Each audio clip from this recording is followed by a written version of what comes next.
ন্যূনতম ৬,০০০ টাকা প্রত্যেককে দিতে হবে মর্যাদা ভাতা, এবং যতদিন পর্যন্ত না কাজ দিতে পারছেন প্রত্যেককেই শুধুমাত্র ওই ডিসেবিলিটি অ্যাক্ট ইভেন্ট আপনারা দেখেছেন যে এই রাজ্যে 100 পয়েন্ট রোস্টারেও কিভাবে ভুল ত্রুটি রয়ে গেছে, কিভাবে একজন আনরিজার্ভ ক্যান্ডিডেট যিনি অর্থোপেডিক্যালি হ্যান্ডিক্যাপ তার কোনো সুযোগ নেই, তিনি এই ডিসেবিলিটির সুযোগ পাবেন।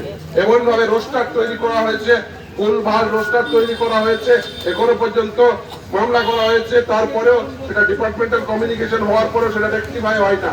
সমাজের সব থেকে বেশি মর্যাদা দেওয়া উচিত যে মানুষগুলোতে আজকে দাঁড়ায় মর্যাদাহীন ভাবে তারা বাধ্য হচ্ছে রাস্তায় নামতে।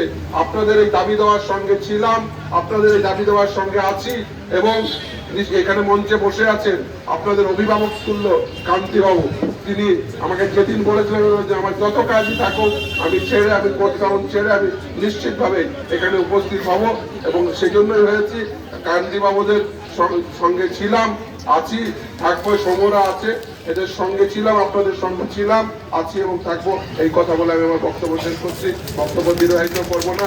আপনাদের এই যে মর্যাদা ভাতার দাবি, এই দাবি নিশ্চিতভাবে রাজ্যকে পূরণ করতে হবে, রাষ্ট্রকে পূরণ করতে হবে, এই বলে আমি আমার বক্তব্য শেষ করছি। সকলে ভালো থাকবে।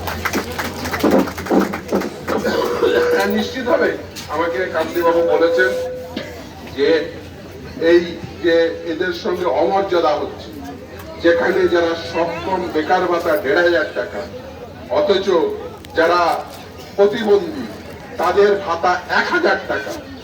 কেন? যারা বেকার এরা কি